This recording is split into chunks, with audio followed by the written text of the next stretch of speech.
우리 둘째 찬미 가사가 얼마나 은혜로운지 제가 자리를 뜰 수가 없네요. 참. 1절만 찬양 더 합시다. 여러분 가사 한번 다시 띄워주세요. 참 얼마나 이렇게 아름다운 가사로 찬양을 썼는지. 내 영혼의 그 깊은 데서 맑은 가락이 울러나네. 하늘 곡조가 언제나 흘러나와 내 영혼을 고이 싸네. 평화로다. 하늘 위에서 내려오네. 그의 사랑의 물결이 영원토록 내 영혼을 덮으소서. 정말 우리가 예수님 안 만났다면 어디서 진정한 평화와 안식을 얻겠어요?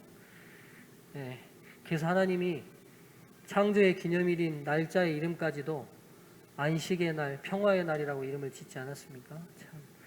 일주일 동안 살면서 힘들고 어려웠던 모든 것들, 이 찬미 다시 찬양하고 부르면서 모든 것들이 잠잠해지고 하나님 안에서 깊은 평화와 안식일이 되기를 간절히 축복합니다. 우리 1절만 깊이 가사를 생각하시면서 함께 찬양하겠습니다.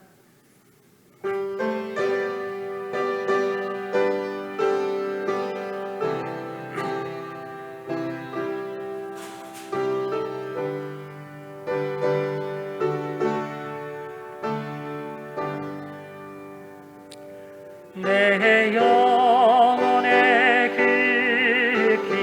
깊은 데서 맑은 가락이 흘려나네.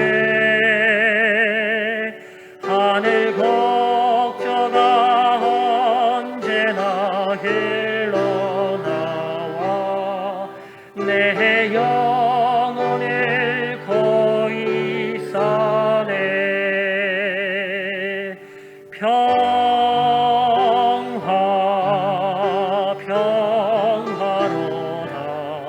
하늘 위에서 내려오네. 그 사랑의 물결이 영원토록 내 영혼을 덮으소서.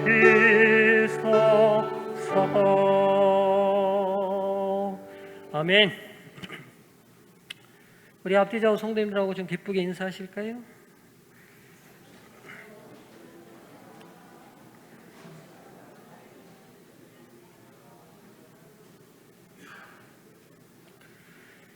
오늘은 요한계시록 16장 드디어 7재앙에 대해서 함께 연구하도록 하겠습니다. 요한계시록 16장입니다. 지금 이제 16, 17, 18, 19, 20, 21, 22 7장이 남았는데 연말까지 6번의 금요일이 있어요. 해가 바뀌기 전에 이걸 다 끝내고 싶은데 노력은 해보겠습니다. 오늘 16장은 일단 다 끝내는 게 목적인데 목표대로 될는지 모르겠네요. 일단 16장 1절부터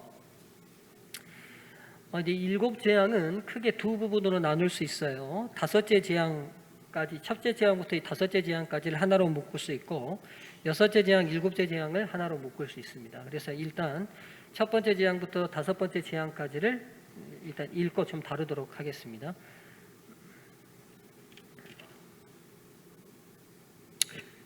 계시록 16장 1절부터 먼저 11절까지를 함께 좀 천천히 봉독할게요. 또 내가 들으니 성전에서 큰 음성이 나서 7 천사에게 말하되 너희는 가서 하나님의 진노의 7 대접을 땅에 쏟으라 하더라. 첫째가 가서 그 대접을 땅에 쏟음에 악하고 독한 헌대가 짐승의 표를 받은 사람들과 그 우상에게 경배하는 자들에게 나더라. 둘째가 그 대접을 바다에 쏟음에 바다가 곧 죽은 자의 피같이 되니 바다 가운데 모든 생물이 죽더라. 셋째가 그 대접을 강과 물 가운데 쏟음에 피가 되더라. 내가 들으니 물을 차지한 천사가 가로되 전에도 계셨고 시방도 계신 거룩하신 이여 이렇게 심판하시니 의로우시도다. 저희가 성도들과 전지자들의 피를 흘렸으므로 저희로 피를 마시게 하신 것이 합당하니이다 하더라. 또 내가 들으니 제단이 말하기를 그러하다. 주 하나님 곧 전능하신 이시여 심판하시는 것이 참되시고 의로우시도다 하더라. 넷째가 그 대접을 해에 쏟음에 해가 권세를 받아 불로 사람들을 태우니 사람들이 크게 태움에 태워진지라. 이 재앙들을 행하는 권세를 가지신 하나님의 이름을 회방하며 또 회개하여 영광을 주께 돌리지 아니하더라. 또 다섯째가 그 대접을 짐승의 보좌에 쏟으니 그 나라가 곧 어두워지며 사람들이 아파서 자기 혀를 깨물고 아픈 것과 종기로 인하여 하늘의 하나님을 회방하고 저희 행위를 회개치 아니하더라. 아멘. 이제 16장의 시간적 타이밍에 따르면 그리스도의 중보가 끝나고 마쳤습니다. 더 이상의 기회의 문은 이제 닫혔고 끝났습니다. 이제 계시록 7장에 내 바람을 붙잡고 있던 천사들이 바람을 놓았고 그 결과 이 땅에 7번의 재앙이 내리기 시작합니다. 이 7개의 재앙은 짐승의 표와 사탄과 그 짐승의 표를 받은 사람들에게 내려지게 되지요. 근데 이 첫째부터 다섯째까지는 문맥을 읽어보면 비유적이나 은유적인 표현이 아닙니다. 읽어보시면 비유나 은유가 아니에요. 그러니까 이건 현실 속에서 그대로 이루어질 예언입니다. 반면에 여섯째와 일곱째는 읽어보시면 이제 나중에 다르겠지만 읽어보면 비유적이고 은유적입니다. 그래서 영적으로 해석해야 하는 부분이 있습니다. 일단 첫 번째부터 다섯째까지는 오해함 없이 이 땅에 내릴 하나님의 마지막 재앙들을 그대로 기술하고 있습니다. 첫 번째는 어떤 재앙이 내리냐면 독한 헌대가 내립니다. 아마 우리 성경 안에서 추론하기를 이 독한 헌대는 욥이 겪었을 고통스러운 피부 질환 정도가 아닐까. 그리고 이제 애굽에서 헌대의 재앙이 10재앙 중에 내렸죠. 6번째 재앙이 헌대 재앙이었는데 추론하기는 아마 극심한 피부, 인간의 치료적 능력을 초월해버리는 피부적 질환이 짐승과 그 우상에게 경배한 자들에게 임하게 될 것입니다. 근데 여기서 이 7재앙은 알다시피 전 지구적으로 임하지만 10재앙이 고센 땅에 있는 하나님의 백성들에게는 내리지 않았던 것처럼 하나님의 인침을 받은 백성들에게는 이 7재앙이 영향을 미치지 않을 것입니다. 그러니까 보호함을 입게 될 것입니다. 반면에 이제 그들의 주어진 기회를 짐승에게 경배하고 짐승의 표를 받은 자들에게 임하게 될 것입니다. 두 번째 재앙은 대접을 바다에 쏟았더니만 그 바다가 피같이 되었어요. 그리고 그 바다의 생물들이 죽게 됩니다. 세 번째는 비슷한 재앙이에요. 근데 물 근원에게 쏟았어요. 그러니까 사람들이 식수로 사용할 수 있는 개울이나 개천이나 민물에게, 두 번째 재앙은 바닷물이었다면 두 번째는 민물에게 쏟아서 피가, 여기 이제 두 번째는 피같이 됐다고 말하는데 둘째 재앙은, 셋째 재앙은 뭐라고 말해요? 피가 되었다고 그래요. 어떻게 우리 현실 가운데 이 마지막 재앙이 임할지는 우리가 그 당시 겪어야 알 겁니다. 그러나 주어진 말씀 그대로를 해석해 보면 우리가 먹는 식수가 피가 같은, 아마 냄새도 날 수도 있고 우리가 보는 피처럼 변하게 될 겁니다.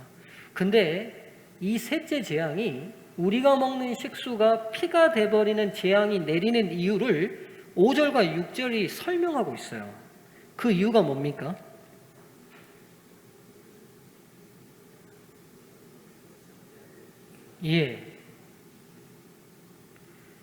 인류 역사를 유심히 그리고 관심 있게 믿는 자와 믿지 않는 자, 하나님을 따르는 백성과 따르지 않는 선악의 대쟁투로 비추어 볼 때, 여러분, 하나님의 백성들이, 하나님 편에 섰던 백성들이 세상과 역사의 권력과 주도권을 잡고 행사하고 살아본 역사가 있습니까?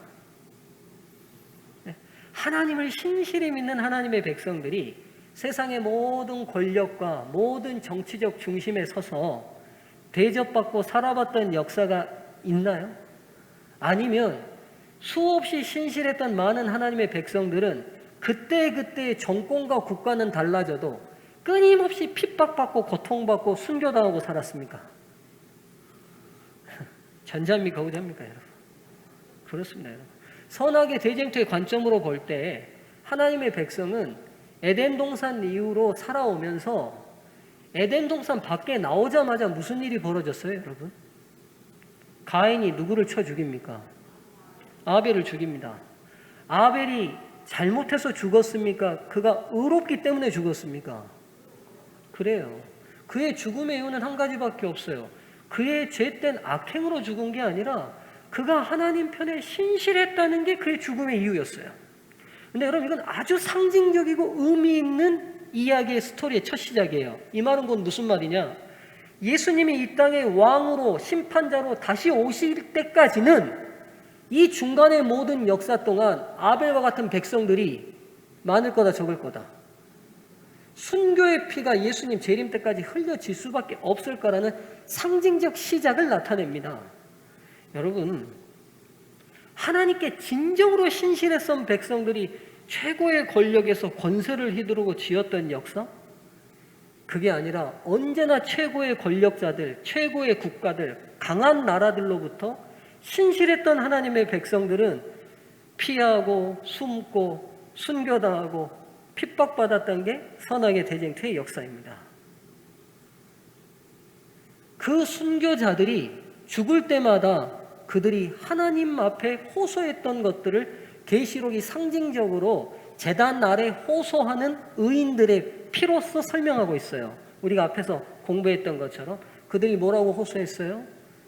우리를 언제 신원해 주시겠습니까? 여러분, 사람이 너무 어이없고 너무 억울하면 어디만 봐질까요? 내가 그런 일을 당해야 될 이유가 전혀 없어요. 그럼 자기도 모르게 무슨 소리가 나온지 아세요? 아이고 하나님, 이 단종이 여러분 세조 아시죠? 세조가 계유정난으로 조카 단종을 몰아내고 왕위를 찬단해서 단종이 노상군으로 강등돼 가지고 영월에 청룡포라는 곳으로 유배를 갑니다. 그 청룡포가 가면 참 아름다워요. 이렇게 물길이 이렇게 돌아가는 지역인데 섬은 아닌데 이게 물을 건너야 들어갈 수 있게 되는 지역인데 거기다가 강금을 해놔서 끝내 거기서 죽이죠. 죽이는데 단종이 하늘을 보고 자주 그랬다고 그래요. 어찌 이리 하늘이 알미 없단 말이냐. 너무 억울한 자기네 신세를 보면서 분명히 하늘이 이 모든 내 억울한 형편과 처지를 다 할 건데 어떻게 이렇게 하늘이 알미 없단 말이냐 늘 그렇게 한탄을 했다고 그래요. 사람이요 너무 억울하고 너무 답답하고 내가 이런 처지와 형편을 당하지 않아야 되는데 당하면 다른 말이 안 나오는 것 같아요. 아이고 하나님, 아이고 하나님. 그 뒤에 말도 안 붙어요. 제가 볼 때. 근데 선악의 대쟁투의 역사 동안 신실했던 하나님의 백성들이 여러분, 기독교 역사들을 들여다보면요, 얼마나 많은 종교개혁이 일어나고는 핍박이 없었을 것 같아요? 중세시대 때만 개신교들이 그렇게 많이 죽었을까요? 아니요, 여러분. 종교개혁이 일어나고 난 다음에 17세기, 18세기에는요, 마녀 사냥 때문에 얼마나 많은 개신교자들이 죽었는지도 몰라요. 마녀 사냥으로. 이유 없어요. 그냥 좀 행동이 이상하면 마녀로 몰아가지고 가진 고문을 해가지고 죽이는 거예요. 한두 명이 아니에요. 그래서 마녀를 식별하는 책, 이런 책들도 나오고. 근데 얼토당토 않는 이야기들. 지금은 어떻습니까? 지금은 아닌가요? 우리에게는 아니죠. 우리에게는. 한반도의 남쪽 지역에 살고 있는 우리에게는 아니지만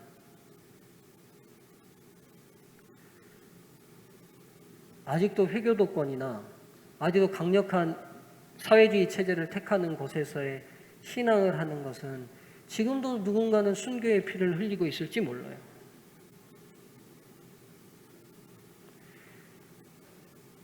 그들이 순교의 피를 흘릴 때 하나님이 침묵하시는 것처럼 보였어요. 제가 한번 설명해 드렸잖아요. walden스인들, 알프스에 숨어 들어가서 살았던 walden스인들이 사는 지역을 들어갔는데 이렇게 그 walden스 본부에서 보면 알프스 산맥에 이렇게 봉우리가 있어요. 이렇게 튀어나온 봉우리가 있는데 어느 해에 거기서 3,000명이 떨어져 죽었대요. 3,000명이. 그냥 떨어져 죽은 게 아니라 walden스인들 개신교도들을 십자군들이 그 절벽으로 몰아 넣어가지고 밀어서 1명, 2명 떨어뜨려 죽인 게 3,000명이 죽은 거예요. 어린아이, 노약자, 여자 안 가리고 그 절벽 아래로.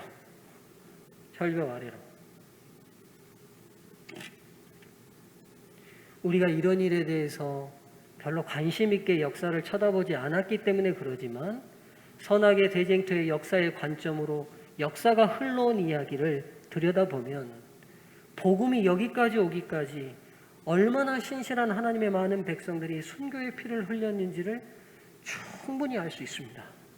근데 여러분, 그 walden스의 신도들이 하나님 성경 가지고 믿고 있고 캐토릭 신조를 따르지 않는다는 이유만으로 그 절벽 아래서 어린아이, 부녀자 할 것 없이 3,000명이 떨어져 죽을 때, 그 애들이 그렇게 떨어져 죽어갈 때 하나님은 뭐 하셨습니까?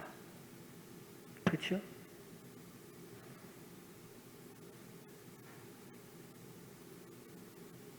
근데 여러분, 제가 볼 때는 2000년에 써진 요한계시록이 그들에게는 놀라운 희망이 됐을 거라고 믿어져요. 여기 어떻게 돼 있어요? 세 번째 재앙이 부어질 때, 물의 근원이 피같이 될 때 뭐라고 얘기하냐면 너희들이 수없이 많이 흘린 순교자의 피를 드디어 보응받는다 라고 돼 있어요. 여기 보시죠. 6절, 저희가 성도들과 선지자들의 피를 흘렸으므로 저희로 피를 마시게 하신 것이 합당하니이다 하더라. 수없이 많은 순교자들이 나오면서 자, 그들이 어디서 희망을 봤을까? 도대체 어디에 말씀에 근거하여 그들이 용기를 얻었을까를 제가 생각해 보거든요. 물론 그리스도의 십자가가 그들에게 강력한 힘이 됐겠지만 미구의 하나님의 역사가 맞춰지는 이 7장의 마지막 시점에 지금 침묵하시고 계시는 하나님이 침묵으로 끝나시는 것이 아니라 우리의 흘린 모든 순교의 피를 흘리게 했던 그 악인들에게 정당하게 공의를 행사하시는 시간이 돌아올 거라는 믿음이 그들에게 있지 않았을까요? 저는 있었으리라고 확신합니다. 세상 앞에서 애매히 고난받고 우리도 혹시 아이고 하나님 하는 탄식이 흘러나올 수 있는 처지를 당할지 모르겠는데 여러분, 하나님이 침묵하시고 계시는 것이 아니라 그분이 정하신 심판의 시간을 기다리시고 계시다는 사실로 위로받으시게 되기를 바랍니다. 네 번째는 해가 사람을 태웁니다. 네. 근데 여러분, 이 재앙들 가만 들여다보시면 전조 증상이 좀 있어 보이지 않습니까? 어떤가요, 여러분? 첫째, 의술이 이렇게 발달해도 여러분 피부 질환이 엄청 많은 거 아신가요? 굉장히 많은 피부 질환이 있어요. 전조 증상들을 제가 볼 때 바다가 적조가 되잖아요. 피같이 되죠. 물론 이 마지막 재앙이 그렇게 될 거라고는 생각하시면 안 돼요.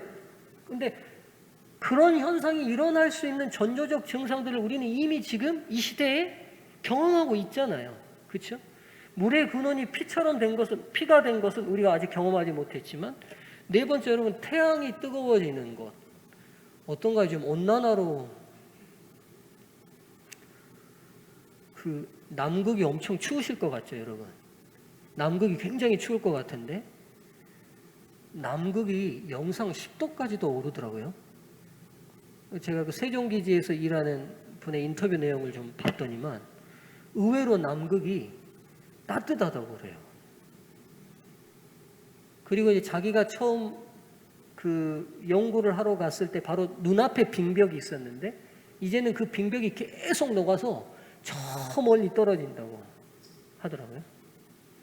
그러면서 심각하게 이분은 펭귄을 연구하는 박사님이신데 펭귄을 연구하는데 아주 심각한 상황들을 얘기를 하시더라고요. 지구온난화, 태양이 사람을 태우는 일들.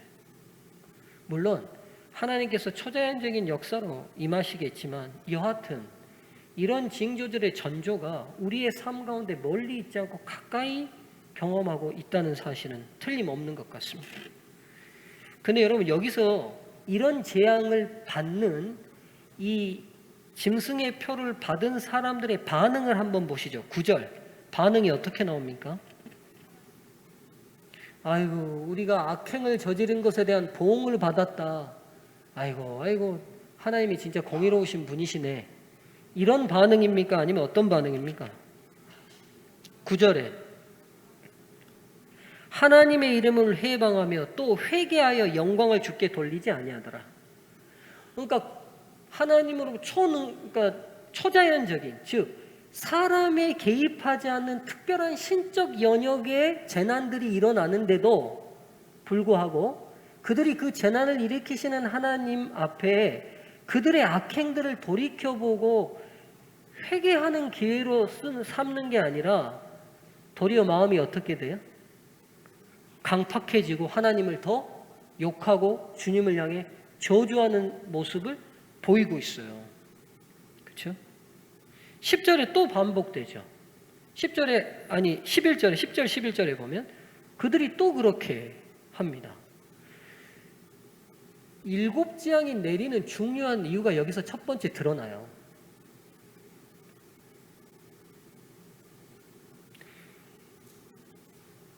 바로가 열 재앙이 임했을 때 바로가 그의 마음을 돌이키고 회개했습니까? 그의 마음이 더 강팍함이 드러났습니까? 그렇죠?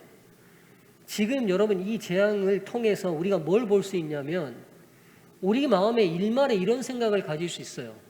하나님 이런 재앙을 받고 회개하고 돌이키는 사람이 또 누구라도 생긴다면 사랑이신 하나님은 그 사람들의 회개를 받아주시고 용서하시고 구원하실 분이 아니에요. 구원하실 분이잖아요. 맞죠?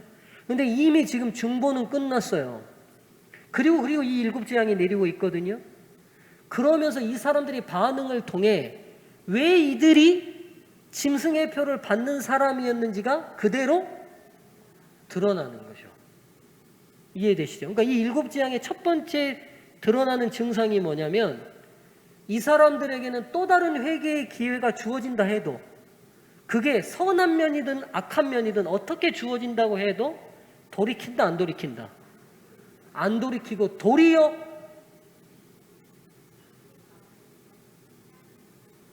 하나님을 더 모욕하고 욕하고 악다고 쓰고 죽일 테면 죽여라 라는 식으로 그들의 심정 자체가 회개의 어떤 기회에도 돌이킬 수 없을 만큼 강팍해져 있다는 사실을 이 7 재앙을 통해서 드러나게 되는 거죠.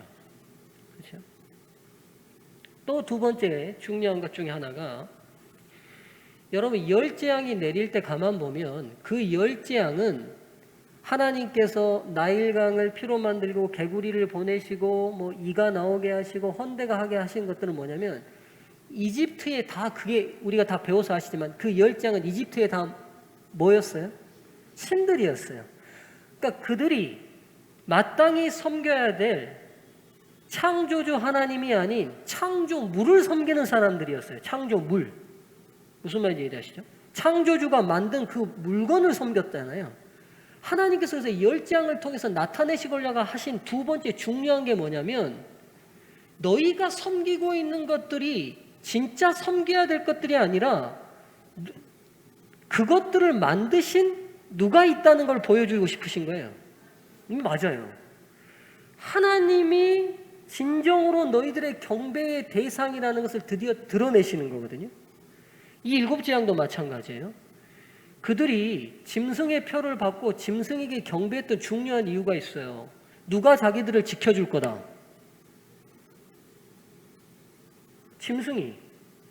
짐승이.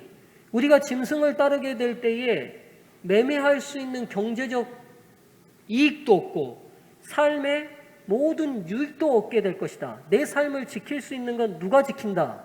짐승이 지켜줄 거라고 믿고 따른 거예요. 그래서 그 표를 받은 거죠. 근데 이 10재앙, 7재앙을 통해서 하나님의 초자연적인 역사가 임하니까 그들을 보호해 주겠다는 짐승이 역할을 해요, 못해요? 전혀 하지 못해요. 전혀 하지 못해요. 그들이 믿고 있는 짐승이 그들을 절대로 보호할 수 없는 연약한 존재라는 사실이 그대로 드러나요. 열재앙 자체가 나일강이, 이집트 사람들은 나일강이 그들을 지킨다고 생각했어요. 나일강이 개구리가 그들을 지킨다고 생각했거든요. 그러나 그들의 신들이 도리어 그들에게 엄청난 피해를 주는 존재가 되어버리는 순간 그들이 믿고 있는 것들이 그들을 지킬 수 없다는 걸 깨닫게 된 거죠. 그걸 통해서 진짜 이 땅의 주인이 누구냐를 하나님이 드러내셨잖아요. 똑같아요. 마지막도 마찬가지예요. 방식은 다르지만 하나님께서 하시려는 의도는 동일해요. 이 땅의 사람들이 진짜 믿고 신뢰해야 될 대상이 누구예요, 여러분? 우리는 여러분 그걸 알기 때문에 이 안식일날 이 교회에 모였지만 진짜 우리의 삶을 들여서 우리가 아버지로, 우리의 구주로, 우리의 주인으로 믿고 따르고 섬겨야 될 대상이 누구십니까? 창조주 하나님, 구원자 되시는 예수 그리스도시잖아요. 그렇죠? 근데 실상 우리를 만드시고 우리를 구원하신 하나님을 세상의 사람들이 창조주로 구속주로 인정하고 따르는 것이 아니라 그들이 믿고 신뢰하는 대상이 다 달라요.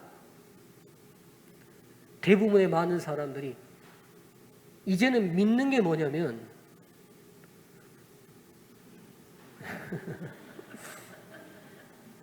여러분 무신론자는 없어요. 그 공산주의자들이 무신론자라고 생각하세요? 여러분 아니에요. 중국 가보세요. 무신론자들 아닙니다. 이걸 믿죠. 사람은요, 종교적 존재이기 때문에 분명히 숭배의 대상이 있어요. 분명히 있어요, 여러분. 자기가 인정하지 않지만 삶이 끌려다니는 존재가 있어요. 가만 생각해 보세요.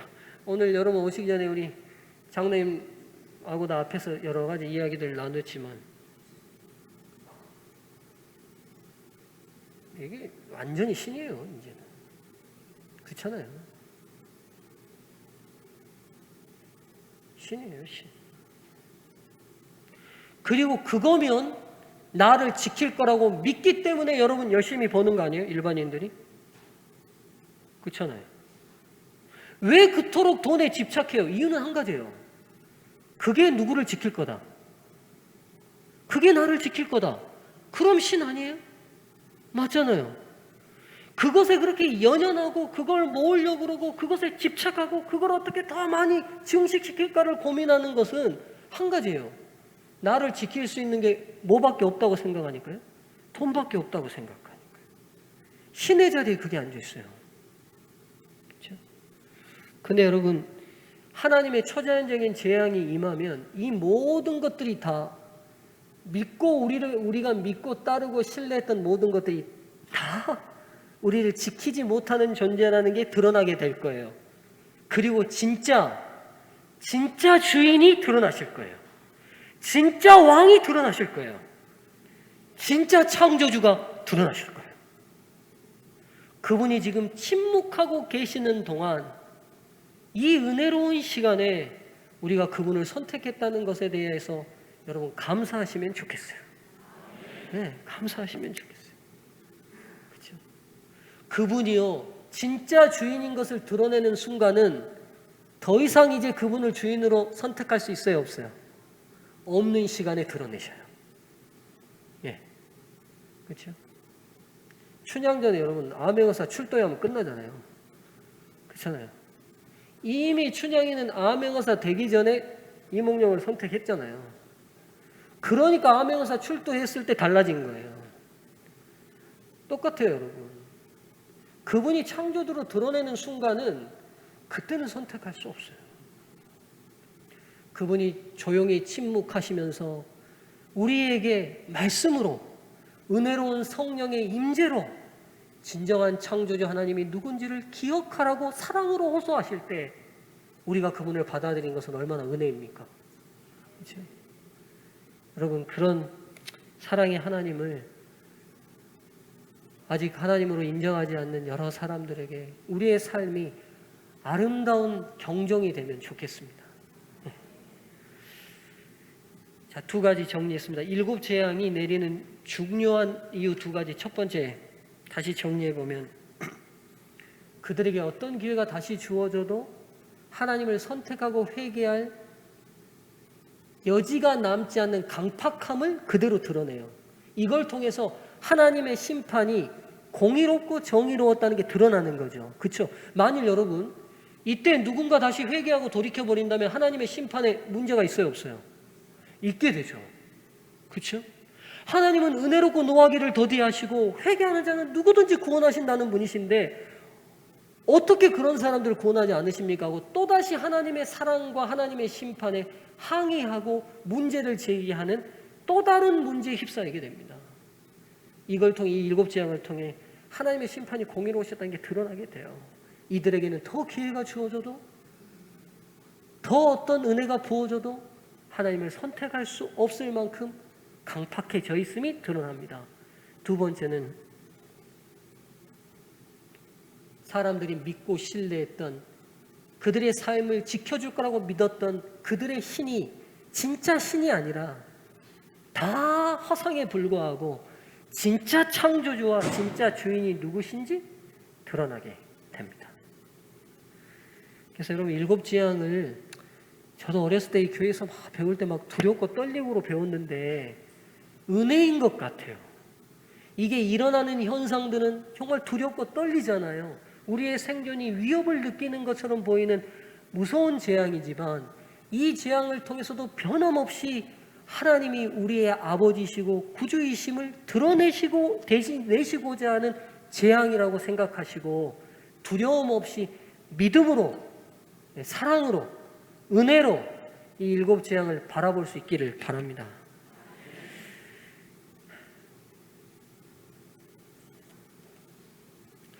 이제 여러분 6번째 재앙 갈게요. 6번째 재앙이 좀 다뤄야 될 내용이 많습니다. 12절부터 16절까지 우리가 아는 유명한 단어들이 많이 나옵니다. 제가 읽겠습니다. 또 6째가 그 대접을 큰 강 유브라데에 쏟음에 강물이 말라서 동방에서 오는 왕들의 길이 예비되더라. 또 내가 범에 개구리 같은 새 더러운 영이 용의 입과 짐승의 입과 거짓 선지자의 입에서 나오니 저희는 귀신의 영이라 이적을 행하여 온 천하 임금들에게 가서 하나님 곧 전능하신 이의 큰 날의 전쟁을 위하여 그들을 모으더라. 보라, 내가 도적같이 오리니 누구든지 깨어 자기 옷을 지켜 벌거벗고 다니지 아니하며 자기의 부끄러움을 보이지 아니하는 자가 복이 있도다.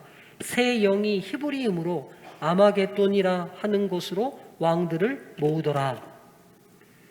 유명한 단어가 나오죠. 아마겟돈. 그 옛날 영화 이름에도 이거 있었던 것 같은데, 영화 이름도 있었죠. 드디어 이 아마겟돈이 등장합니다. 6번째 재앙 때에 등장하는데요. 이 6번째 재앙 때를 들여다보면 이 내용이 단순히 현실에서 이루어지는 현상적인 일이 아니라 영적인 일이라는 사실을 일단 알 수 있는 게 뭐냐면, 지금 6째 대접을 부으니까 큰 강 유브라데가 뭐 해버려요? 말라요. 그리고 동방에서 오는 왕들의 길이 예비되기 위해서 강물이 말라버립니다. 그리고 이 왕들과 함께 새 더러운 귀신의 영, 짐승의 입에서 나온 새 영과 함께 이 악한 사람들과 큰 전쟁이 이루어지는데 그 전쟁이 아마겟돈이라는 곳으로 전쟁이 이루어진다는 게 이 6번째 재앙이에요. 그럼 여러분, 이걸 그대로 해석하는 세대주의자들은요, 이 아마겟돈이라는 단어가 무기또의 산이란 뜻입니다.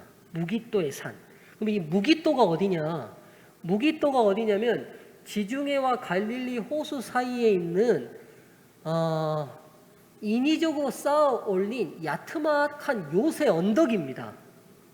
요새 언덕이에요. 그러니까 이 무기또는 산이 아니에요. 가보시면 아시다시피 평지에 있는 조그마한 요새 산인데, 이 무기또가 왜 중요했냐면 위에 아시리아와 밑에 이집트의 이 강대국들이 서로 충돌할 때 언제나 부딪히는 이 지나가는 길목이 어디냐면 이 무기또입니다. 그래서 구약 성경에 보면 중요한 전쟁이 이 무기또에서 많이 벌어졌어요. 그러다 보니까 이스라엘 왕들이 이 무기또 지역에다가 이 평원 지역에다가 요새를 쌓아서 전략적으로 아주 중요하게 여기던 지역이 이 무기또입니다. 그러면서 그 세대주의자들이나 일반 어떤 분들의 해석을 들어보면 뭐라고 얘기하냐면 여기로 막 세계의 때로 공산주의자들과 자본주의자들 사회주의자들이 모여서 막 대단히 현대 전쟁이 벌어질 것이다. 여기서 이렇게 말하는데 제가 볼 때는 많이 헛나간 것 같아요. 이유가 보세요. 그러면 현대 전쟁이 벌어지는데 요즘 현대 전쟁은 강물이 말라야 전쟁이 벌어집니까? 그러니까 현대전이 요즘 여러분 현대전이 장갑차는 강물도 그냥 지나가잖아요. 그렇죠? 강물이 꼭 말라야 이렇게 전쟁이 벌어질 수 있어요? 그렇죠? 첫 절부터가 문제가 돼요. 그러니까 이게 현대 군사적 충돌적 전쟁이 아니에요. 보면 이 유프라데스의 강물이 말라버렸다는 의미 자체가 뭔가를 생각해야 돼요. 그리고 이 강물이 말라버리면서 동방에서의 어느 왕들의 길이 준비됐대요. 그러니까 이 강물이 마르고 난 다음에 이 강물을 밟고 지나오는 왕들이 있어요. 이게 뭘까? 어렵고 복잡하게 생각하실 필요가 없어요. 왜냐하면 여러분 유프라데스 강물이 말라버리는 역사가 성경에 있었어요. 혹시 기억하십니까? 유프라데스 강물이 말라버렸던 역사가 있어요. 누가 지금 뭐라고 하셨는데? 바벨론. 맞아요. 바벨론이 페르시아 고레스 왕으로부터 멸망받았을 때 어떻게 멸망받았는지를 기억하시면 돼요. 그렇죠?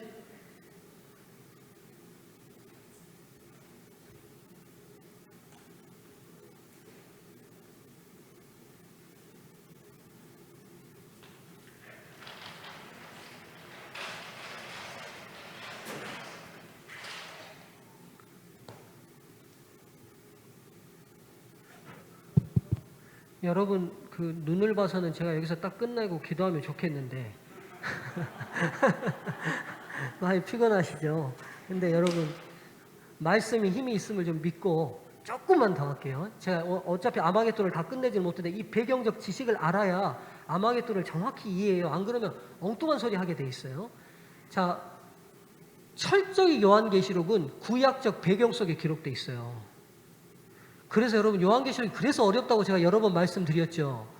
다른 성경은 그 본문 자체만 충분히 이해하고 그 배경만 이해하면 어려운 내용이 없는데 이 계시록은 이 계시의 토대 자체가 구약 전체의 배경을 가지고 있어요. 그러니까 성경 전체에 대한 내용들의 배경들이 충분해야 계시록을 이해하는데 어려움이 없는데 그러다 보니까 좀 어려운 거거든요. 이 6번째 재앙도 마찬가지인데 자, 일단 여러분 바벨론을 생각해 보시죠. 바벨론의 도성은 내성과 외성. 그러니까 이 바벨론이 얼마나 난공불락이었냐면 안쪽 성벽이 또 있고 바깥쪽 성벽이 또 있었어요. 발굴을 해보니까 바깥쪽 성벽은 마차 몇 대가 동시에 그 성벽 위를 지나갈 만큼 성벽이 두꺼워요. 아시겠어요? 마차가 성벽 위로 지나간다니까요. 한 대도 아니고 여러 대가 동시에. 그러니까 성벽이 얼마나 두꺼운 거예요. 그러니까 이들이 얼마나 튼튼하게 성을 쌓았는지를 알 수 있는데 근데 성이 여기서 끝나지 않아요. 외성과 내성 사이에 해자를 팠어요. 해자가 뭔지 아시죠? 예전에 전쟁에 인공적으로 호수를 파서 물을 채워넣는 걸 해자라고 그러는데 바벨론이 일어난 우리가 세계 4대 문명 중에 하나가 바벨로니아 문명이잖아요. 바벨론 문명인데 세계 4대 문명은 늘 큰 강을 기초로 일어났잖아요. 그렇죠?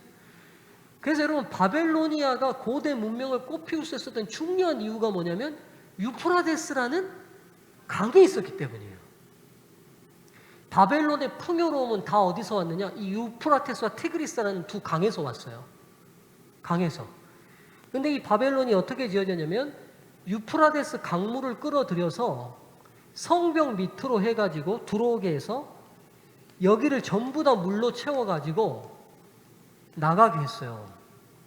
그러니까 이 바벨론을 무너뜨리려면 외성을 넘어서 들어오면 여기서 끝나는 게 아니라 해자, 유프라테스 강을 또 건너야 돼요. 그 다음에 또 내성을 넘어서 들어와야 되니까 사다리 타고 전쟁하던 시절에 이성 멸망시킬 수 있겠어요? 없겠어요? 없으니까 고레스가 페르시아군이 메데와 페르시아가 성벽을 다 감싸고 있는데도 불구하고 안에서 벨사살이 귀인들하고 잔치했던 거예요. 너희들이 넘어올 수 있으면 넘어와 봐라 이거예요. 불가능한 거예요. 이 성이. 근데 이 고레스가 어떻게 해서 이 성을 함락시켰어요? 역사가 헤로도토스가 역사의 아버지라고 부르는 이 그리스의 역사가 헤로도토스가 바벨론의 멸망을 자세히 기록해 놨어요. 그가 그날 밤 이 바벨론이 어떻게 멸망했느냐? 고레스가 이 성벽으로 들어오는 유프라데스 강물을 바깥으로 틀어버렸어요. 틀어버렸어요. 그러다 보니까 이 수로가 다 어떻게 돼버린 거예요? 싹 말라버린 거예요. 술 먹고 노세 젊어세 하는 동안에 이 마른 강을 타고 들어와 그날 밤 바벨론이 멸망합니다. 자, 그럼 이제 이 배경 속에서 다섯째 나팔을 다시 보면 여섯째 재앙을 다시 보면 여섯째가 그 대접을 큰 강 유브라데에 쏟음에 강물이 말라서 동방에서 오는 왕들의 길이 예비되더라. 이제 이게 이해되시죠? 무슨 말이에요? 바벨론이 멸망되던 날 유브라데스 강물이 말라버리면서 동방의 페르시아 고레스가 오던 길이 예비됐어요. 이 배경을 이해하시면 이게 왜 중요하냐면 남방 유다를 멸망시켜서 포로로 끌고 갔던 나라가 어디예요? 하나님의 백성을 포로로 끌려가서 그들의 나라에 유폐시켜서 잡고 있었던 압제했던 존재들이 바벨론입니다. 그렇죠?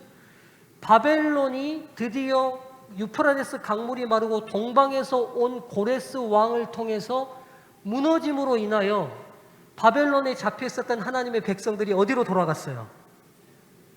드디어 약속의 땅, 고대했던 예루살렘으로, 이스라엘로 돌아갔어요. 지금 잘 보세요. 여섯째 대접이 지금 바벨론의 멸망을 통해 이루어진 하나님의 백성의 회복을 통해 마지막 이 땅에서 이루어질 구원을 그대로 비유하고 있어요. 그렇죠? 그래서 계속 계시록이 마지막 악한 종교적 연합 세력을 바벨론이라고 묘사하잖아요. 이 바벨론의 사슬에 묶여있던 하나님의 백성들이 드디어 풀려나서 완전히 구원받고 회복되는 시점이 여섯째 대접과 일곱째 대접을 통해 이루어질 것을 묘사하고 있어요.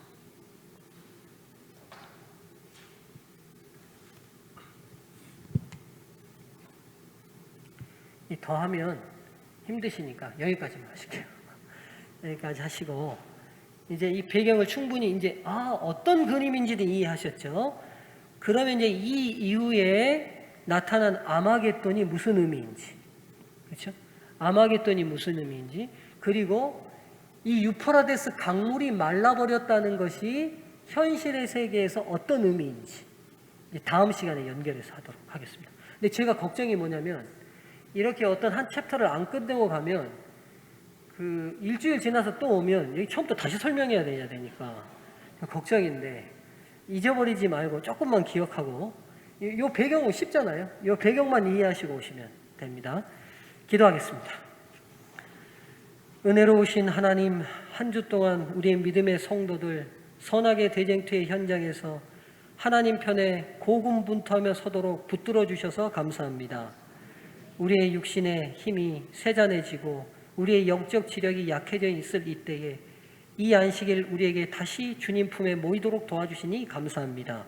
하나님 안에서 새 힘 얻도록 도와주시고 우리가 주님 안에서 이 안식을 통해 다시 하늘을 고대하고 성령의 힘으로 세상에 나아가 하나님의 믿음의 백성으로 다시 설 수 있는 힘 얻는 안식일 되도록 도와주시옵소서. 주님께서 이 계시록에 연구하는 모든 기간 동안 우리 성도들의 심령이 하늘로 주님께로 더 향하는 아름다운 시간이 되게 도와주시기를 예수 그리스도의 이름으로 기도드리옵나이다. 아멘.